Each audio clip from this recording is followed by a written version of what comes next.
Mes chers élèves venant du cycle collégial international, Salam alaikum wa rahmatullahi wa barakatuh. Alors soyez les bienvenus en tronc commun scientifique.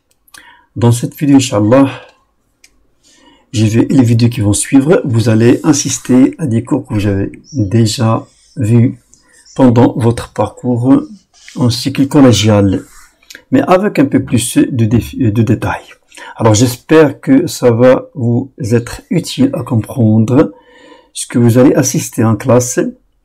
Bon courage et bonne continuation. Ala barakatillah. Commençons par la première unité, sciences de l'environnement, qui va englober la majorité des leçons de ce premier semestre.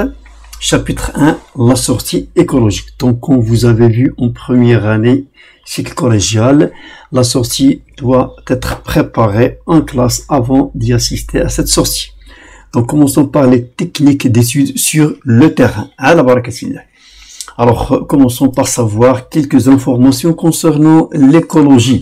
Alors, c'est quoi l'écologie? Je pense que vous avez déjà une petite idée.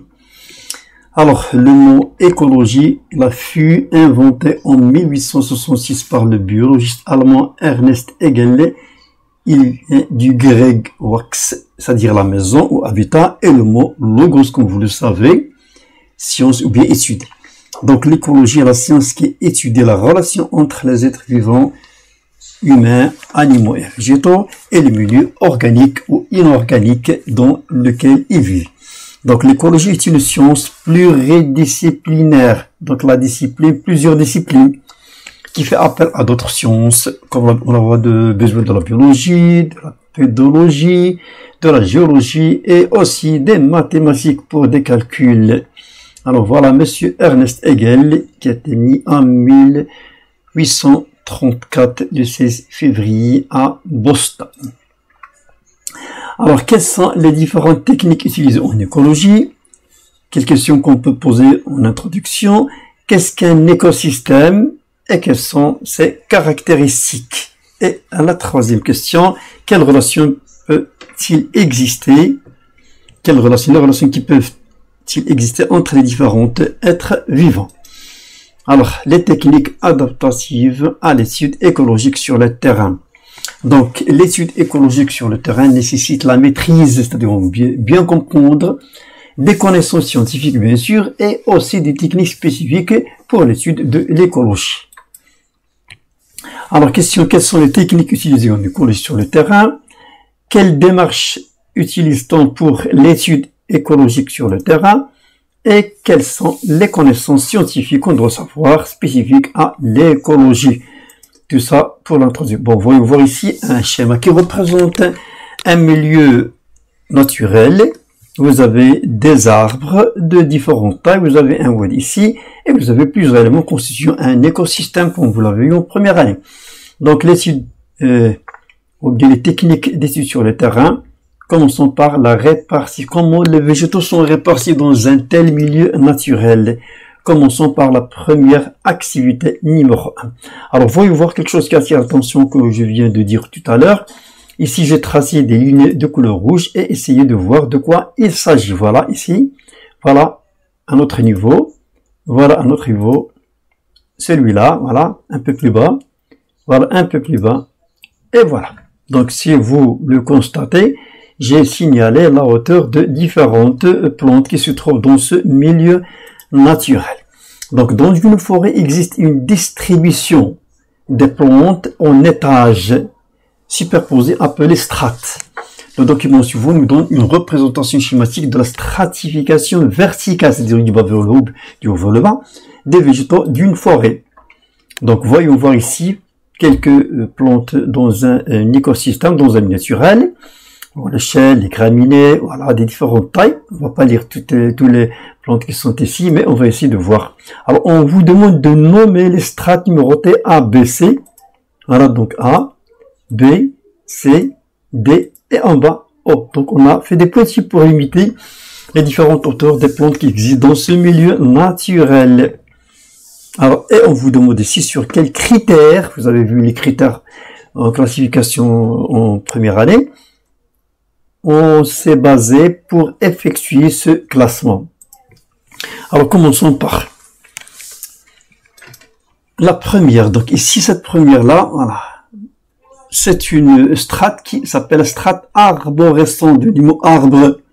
Alors, il consiste par quoi? Par des végétaux ligneux. Donc, une plante ligneuse, comme je dis ici, c'est une plante dont le principal matériau de construction est le bois qu'elle fabrique. Alors, dans la hauteur dépassée 5 mètres. Donc, une fois il a dépassé 5 mètres, on parle de la strate arborescente. Des exemples ici indiqués: le chêne-liège, le cèdre, le pin, etc. Voilà, le chêne-liège, voilà, le cèdre, caractéristique de la montagne de Sasca, et le pin. Alors, deuxième strate, vous voyez, on est en bas, tout en bas. Donc, la strate arbusive, cette partie-là, on appelle la strate arbusive, et la caractérise par quoi? Pardon, constituée d'arbustes, petits arbres, et de plantes ligneuses, de petite taille, ne dépassant pas 5 mètres. Exemple, l'olivier, le pommier, l'arganie. Troisième, voilà, pommier, olivier et arganie. La troisième strate, il est un peu plus bas. La strate herbaceae, c'est dire herbe, petit arbre, constituée de plantes à pieds non ligneux, ne fabrique pas le bois, et des plantes à bulbes. Les bulbes, c'est-à-dire par exemple, voilà, le doum, l'asphodèle, le fraisier. Voilà, le doum, voilà, l'asphodèle et le fraisier. Notre strate, c'est la strate mucinale. Mucinale. Pourquoi c'est mucinale? Parce que le mot mousse, on peut en tirer le mot mousse pour le rappeler. Donc, mucinale, adjacent qui signifie relatif aux mousses et d'autres bryophytes. Il désigne la strate mucinale. Donc, la hauteur ne dépasse pas normalement entre 0 et 5 cm. Des mousses, des lichens terrestres et de diverses plantes naines de petite taille. Voilà. Et voilà, les lichens. L'autre, alors, qui en bas, voilà, tout en bas, comme vous le constatez, ce sont des racines. Donc, la strate souterraine, voilà, prolongement des végétaux dans le sol, elle est constituée des racines, des rhizomes, vous rappelez la fougère aigle, bien la fougère normale, et les bulbes, voilà. Elle est constituée par ces éléments qu'on vient d'indiquer ici. Elle a des racines, des bulbes et des rhizomes. Et après, l'activité numéro 2. On peut mesurer la hauteur des arbres. Je pense que vous avez vu ça aussi pendant une sortie avec votre professeur en première année. On peut mesurer la taille d'un arbre très long, qu'on ne peut pas mesurer directement, mais on peut la mesurer d'une autre manière avec un instrument qui s'appelle le dendromètre, facile à fabriquer. Voilà le dendromètre. Vous avez ici un rectangle équilatéral, les mêmes côtés. Et voilà la position de la personne qui va mesurer la hauteur de l'arbre. Donc la première chose qu'on va faire, première étape, c'est positionner face à l'arbre. Voilà. Ici. Ça, c'est un tuyau, voilà, qui est collé à un triangle isocèle, c'est-à-dire le AC est égal à AB. Voilà. Et il va voir dans le tuyau jusqu'à ce que le sommet de l'arbre apparaît ici, vers le trou du tuyau de l'autre côté. Voilà. Deuxième étape, reculer jusqu'à viser précisément le sommet de l'arbre. La visée se fait à travers le tuyau que je viens de tirer. Troisième étape, vérifie que l'appareil est bien vertical à l'aide du fil à plomb. Voir le fil à plomb, il faut qu'il soit vertical, il ne faut pas qu'il dépasse ce bord-là. D'accord? Ou bien il faut un angle. Il faut que ce soit vertical. Voilà. Et après, qu'est-ce qu'on va faire? On va mesurer la distance qui vous sépare de l'arbre, l'observateur et puis l'arbre. On va mesurer cette distance-là. Donc, comment puis-je trouver la hauteur, la grande hauteur, c'est-à-dire la hauteur H? Mathématiquement, on va la faire. On mesure la distance entre la base du dendromètre, voilà, et le sol. C'est ça. C'est cette hauteur-là. Et après, voilà, la méthode, les mathématiques vont nous répondre à la question. La hauteur de l'arbre est H, celle-là, qui est égale à la grande D plus petit h. Donc ça, c'est ça, bien sûr, et le AB, c'est le A'B'. Donc, démonstration que la hauteur de l'arbre est H, qui est égale grande D plus H, c'est celle-là plus celle-là, c'est-à-dire la distance de l'observateur vers l'arbre et la distance, laquelle c'est celle-là. Alors, on a ABC, c'est un triangle normalement, semblable et isocèle. Donc la règle des mathématiques de AB sur A'B', c'est-à-dire AB, voilà, sur A'B' est égal à C sur A'C'. A'C'. Voilà. Donc, si on multiplie AB par AC est égal à A'B' multiplié par AC. Donc, comment puis-je arriver à savoir la hauteur? Donc, puisque AB est égal à AC, celle-là est égale à celle-là, donc A'B' est égal à A'C' est égal à D, c'est-à-dire cette distance-là. Donc, on a H égale A'B' plus le H. A'B', c'est celle-là, plus le H. Donc, grand D, parce qu'il est égal à celle-là, donc grand D plus celle-là. Donc, la distance de l'observateur, plus cette hauteur-là.